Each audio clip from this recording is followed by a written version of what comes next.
नमस्कार। राजनीति में कहते हैं टाइमिंग का बड़ा महत्व होता है और टाइमिंग के मामले में प्रधानमंत्री नरेंद्र मोदी का कोई जवाब नहीं। वो कब बोलना है, क्या बोलना है और कितना बोलना है, इसके माहिर हैं।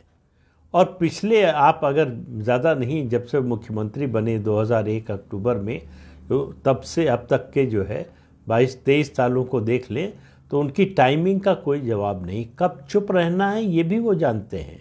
आपको याद होगा गुजरात दंगे को लेकर कांग्रेस पार्टी ने सारी कोशिश की कि किसी तरह से उनको फंसाया जाए। उनके खिलाफ सुप्रीम कोर्ट के मॉनिटरिंग में एक एसआईटी भी बनी। एसआईटी उनसे पूछताछ के लिए गई। वो मौका था, देखिए कोई भी दूसरा राजनीतिक नेता होता तो उस मौके का इस्तेमाल राजनीति के लिए करने की कोशिश करता। गुजरात में वहाँ मुख्यमंत्री हैं, उनकी लोकप्रियता के बारे में कुछ कहने की ज़रूरत नहीं है। एसआईटी पूछताछ के लिए आ रही है। गुजरात की सड़कों पर, अहमदाबाद गांधीनगर की सड़कों पर लाखों भाजपा कार्यकर्ता उतर सकते थे, एक व्यक्ति नहीं उतरा। एक व्यक्ति। जब पूछताछ के लिए एसआईटी की टीम गई, नरेंद्र मोदी से समय मुख्यमंत्री थे, तब भारतीय जनता पार्टी का पूरे शहर में, गांधीनगर उनके दफ्तर के आसपास तो छोड़ दीजिए, पूरे शहर में एक कार्यकर्ता सड़क पर नहीं उतरा, विरोध में नहीं उतरा। उनको मालूम था कि विरोध करने का मतलब क्या होता है।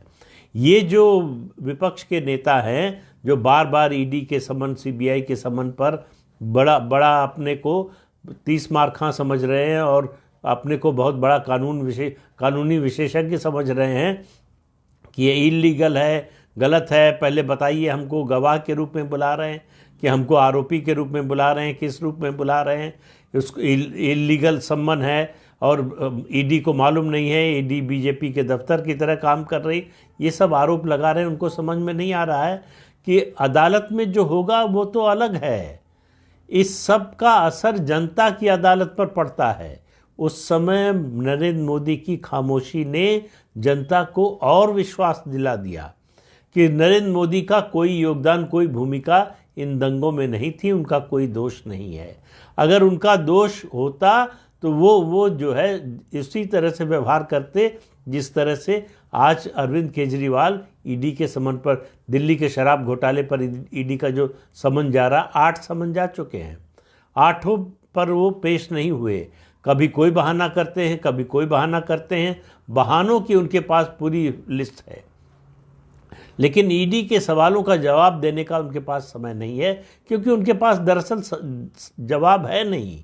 नरेंद्र मोदी के पास एसआईटी के सवालों का जवाब था तो घंटों पूछताछ हुई, 12 घंटे से ज़्यादा की पूछताछ हुई और वो लगातार शांति से जवाब देते रहे। एक बार भी उन्होंने एसआईटी के लोगों से झगड़ा करने की कोशिश नहीं की।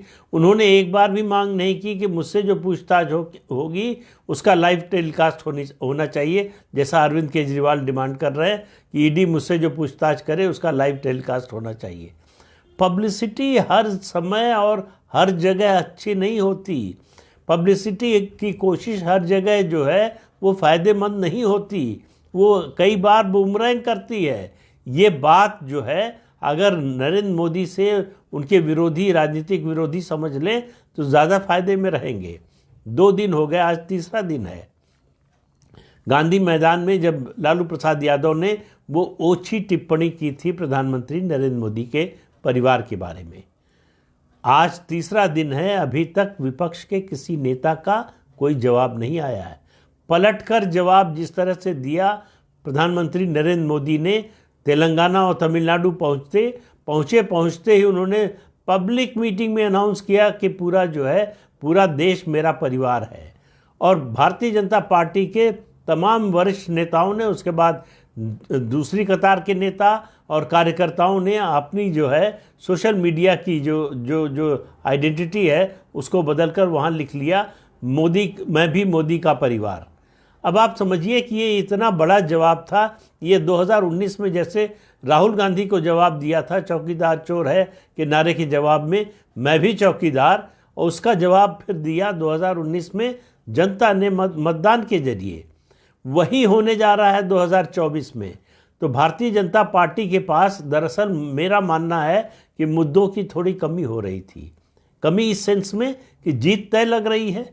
जब जीत तय लग रही हो तो उस समय जो है कोई ऐसा मुद्दा, कोई इमोटिव मुद्दा, कोई भावनात्मक मुद्दा जिससे उनका कार्यकर्ता जो है उठकर खड़ा हो, कार्यकर्ता में जोश आए, जोश भरने के लिए कोई एक मुद्दे की ज़रूरत होती है।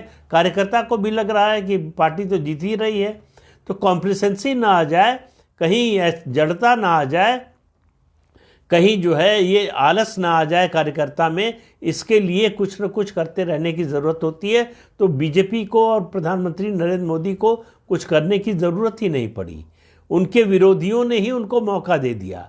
लालू प्रसाद यादव ने जो बोला, उनको लगा होगा कि वो बहुत बड़ी बात कह रहे हैं, बड़ी समझदारी की बात कर रहे हैं, और क्या मारा है नरेंद्र मोदी, इसका कोई जवाब नहीं दे पाएंगे और भारतीय जनता पार्टी चुप्पी साध लेगी। उनको पता नहीं था कि ये नरेंद्र मोदी हैं। उनका पाला किसी सामान्य भाजपा के नेता से नहीं पड़ा है, उनका पाला जो है नरेंद्र मोदी से पड़ा है, जो अपने राजनीतिक दुश्मन को 10 गुना ताकत से जवाब देना जानते हैं। और उन्होंने जिस तरह का जवाब दिया उसके बाद से सन्नाटा है। तो उनको लगा था कि बड़ी आसान बॉल मिली है, इस पर छक्का मार देंगे, क्लीन बोल्ड हो गए। अब हालत ऐसी है जैसे सांप सूंघ जाए, कहावत है ना, सांप सूंघ जाना। तो उसी स्थिति में इस समय विपक्ष है। विपक्ष का कोई नेता, किसी पार्टी का कोई नेता, कोई नहीं कह रहा लालू प्रसाद यादव ने बड़ी अच्छी बात कही, कोई नहीं कह रहा लालू प्रसाद यादव की बात का हम समर्थन करते हैं, लेकिन किसी की हिम्मत ये भी नहीं हो रही है कि वो उठकर बोले कि हम लालू प्रसाद यादव ने जो कहा वो बहुत बैड टेस्ट में था, बहुत ओछी हरकत थी, बहुत गलत हरकत थी, हम उसका विरोध करते हैं, हम उसकी निंदा करते हैं या भर्त्सना करते हैं, या कम से कम इतना तो बोल सकता था कि लालू यादव ने जिस तरह से और जो बात बोली वो उनको शोभा नहीं देता, बोलना नहीं चाहिए था। वो देश के प्रधानमंत्री के बारे में बात कर रहे थे, तो उनको ये सोचना चाहिए था कि भाषा की मर्यादा का ध्यान रखें। लेकिन लालू प्रसाद यादव और भाषा की मर्यादा ये दोनों साथ साथ तो चलते नहीं। लेकिन उनके साथ बाकी जो लोग थे, जो ताली बजा रहे थे, उनकी ताली का जवाब जनता एक एक वोट से देने वाली है। ये बात अब उनको धीरे धीरे समझ में आ रही है, जब पूरी बाजी नरेंद्र मोदी ने पलट दी। बाजी पलटते ही उनको समझ में आने लगा कि ये दांव बहुत उल्टा पड़ गया है और इसका फ़ायदा होने की बजाय नुकसान हो गया है। भारतीय जनता पार्टी का कार्यकर्ता जो आराम से बैठा हुआ था कि हम तो चुनाव जीत ही रहे हैं, वो एकदम से सक्रिय हो गया। तो वो ऊपर से लेकर राष्ट्रीय अध्यक्ष से लेकर नीचे बूथ लेवल तक का कार्यकर्ता एकदम से सक्रिय हो गया।